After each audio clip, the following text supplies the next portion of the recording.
I think if I hear you call me Becky one more time, six-pack, I'm gonna pop your tops. All six of them.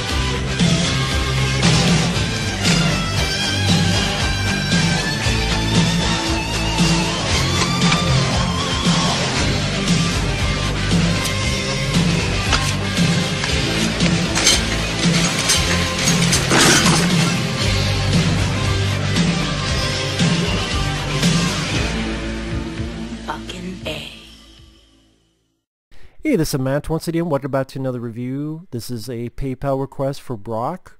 Thank you so much for that. If anyone's ever interested in sending me a PayPal request, that could be a review or pretty much any type of video, the PayPal link will be down below in the info box. Or if you're interested in joining my Patreon, which there's certain tiers, and depending on the tiers, you get a review or so forth, feel free to do that as well. Again, my Patreon, PayPal links are down below. But today, the review is Fraternity Vacation from 1985. It's an 80s teen sex comedy. There's got some nudity, some un-PC language. The story is a nerdy guy and two kind of friends. The three of them go to Palm Springs for the weekend. They were in the cold, Iowa State snow, and now they're in Palm Springs. They're pretty much just what goes on during that weekend. And I would say this is a time waster because I didn't really find that funny. It's not as crazy or funny or over the top as many of the other 80s teen sex comedies of the day, like Porky's, for example. You watch the Porky's movies and other films. They just seemed a bit more crazier. This one seemed a bit tame.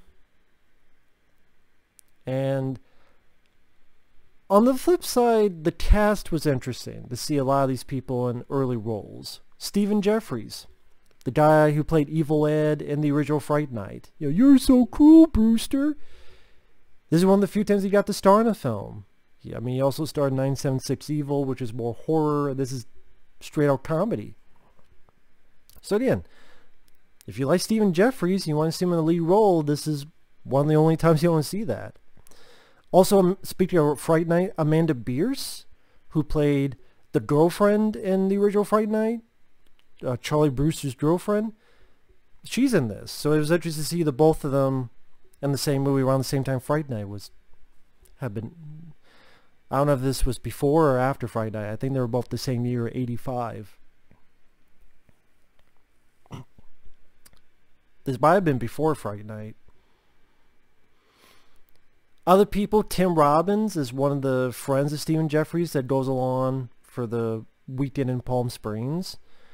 John Vernon, who is in The Evil Dean in Animal House. Killer Clowns from Outer Space. He was in Savage Streets. Go fucking Iceberg. He's here as the evil police chief.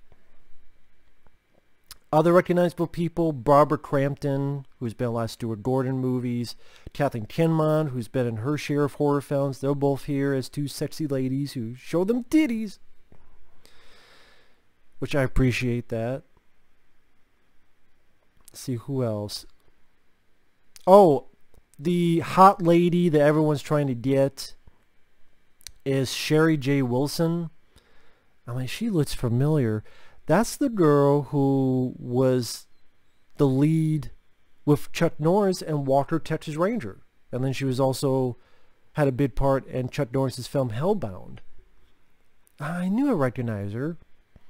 And then at the very beginning and very end of the movie, you have Stephen Geoffreys' dad, that character, played by Max Wright, who is the dad from Elf, the sitcom from the 80s Elf, which I grew up and enjoy. And Matt Wright definitely plays sort of a Willie Tanner type. I mean, he's not in the film much at the very beginning or end, but oh, cool, Matt Wright. Nice to see him there. Also, Matt McCoy. He's in there in a small supporting role. I remember him from some of the Police Academy later movies. And this underrated film, I think is underrated, called Abominable, which came on the 2000s. I enjoyed that film a bit. I reviewed that on the channel for those interested. He was also in Deep Star 6. Sorry. So definitely a lot of, for me, interesting to see all these people like in their early state. Especially people like Tim Robbins, who plays one of the main roles. But like I say, I mean, it's not that crazy or funny of a movie. I mean, Stephen Geoffreys does fine in the lead. He's awkward. He's nerdy. He wants to be, you know, a pledge. Tim Robbins and the other guy, I forget the other guy's name. They try to, spurred on by Stephen Geoffreys' dad, offer an incentive. Hey, if you could help him out with girls, like confidence and stuff, maybe I could put in like a new spa or whatever, sauna, jacuzzi, whatever, at your college. So, yeah, I mean, you have some hijinks ensue, like Tim Robbins and the other guy, they get into a room with Kathleen Kim and Barbara Crampton, titties, but then the two ladies fuck with them because they tease and prank them, like, oh, we have herpes, you know, to have Tim Robbins and the buddy overhear that and freak them out, and then the girls laugh about it.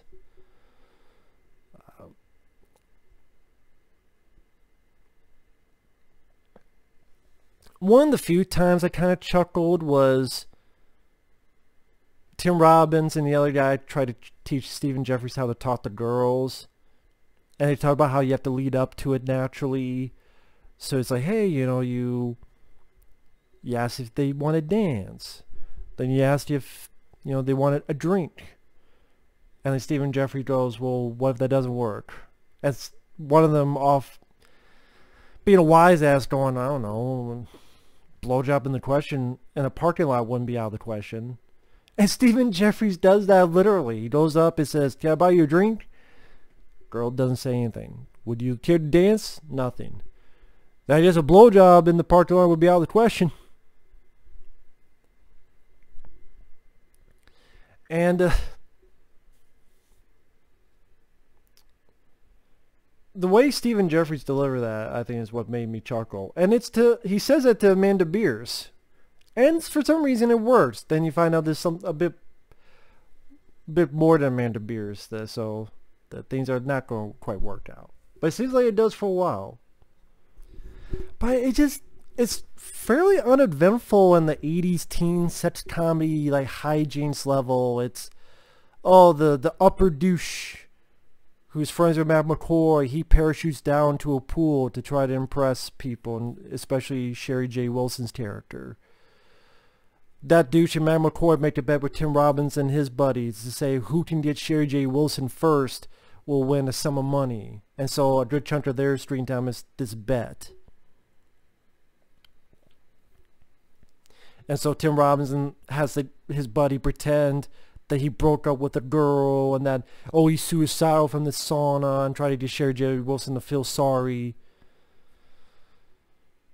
Meanwhile, Stephen Geoffreys, he's either going out with Amanda Beers or he likes to look through his telescope at the stars. There's a weird point where he slips off the roof, and when he falls down to a floor, his pants are gone, and this lady just says, rape, rape. That wouldn't fly today, where you're using rape as a joke. And that's kind of the interesting, in a weird way, the fun way of watching movies like this is just how un-PC, which is, what you think is right or wrong, it's refreshing to see. Even if it's, you know, not that good of a movie. It's just refreshing to see because the intention was not to harm people. The intention was to get a laugh, whether you think it's funny or not. And, I don't know. it might not be in good taste and it's a bit weird, but it's, in a weird way, it's, I don't know. Even then, it's still a bit weird, that scene, but I don't know, just still, I don't know, I just look at movies today where they're kind of the opposite end of the pendulum, where they're just a bit too uptight.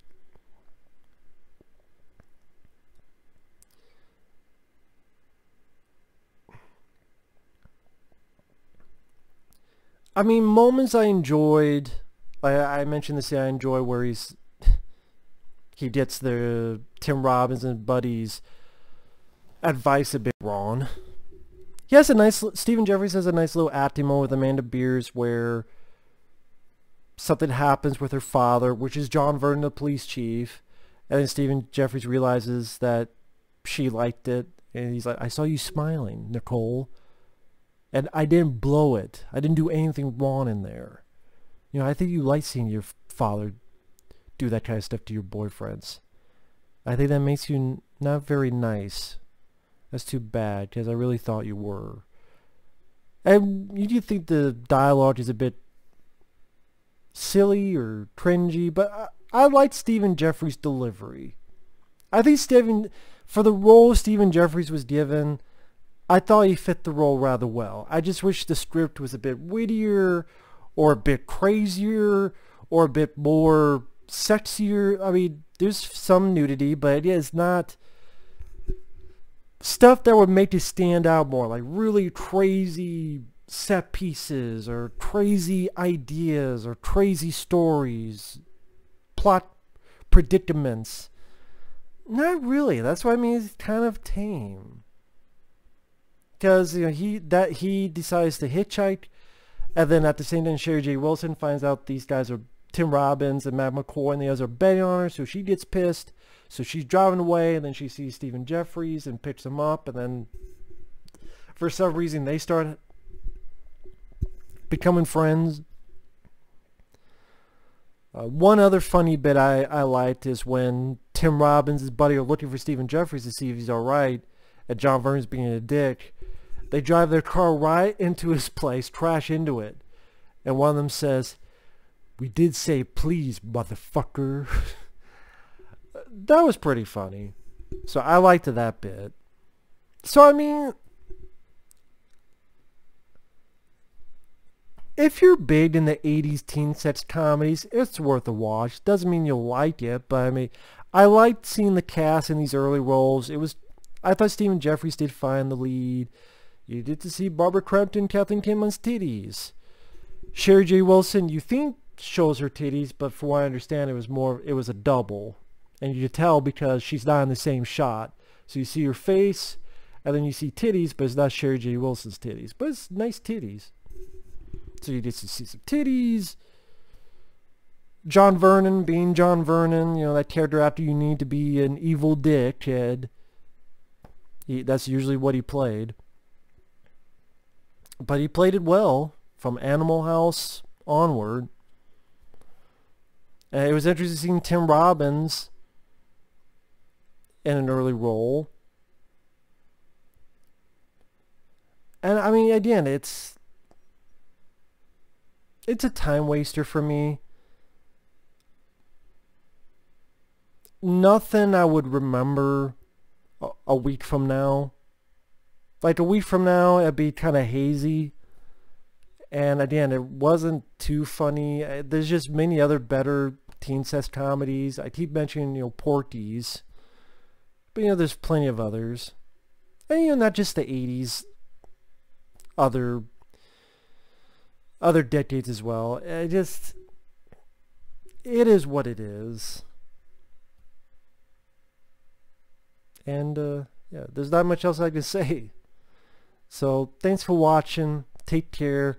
And we will see you in the next video. Thank you once again, Brock, for the PayPal request. Again, if anyone wants to send a request via PayPal, the links are down below. Or if you're ever interested in joining my Patreon, feel free as well.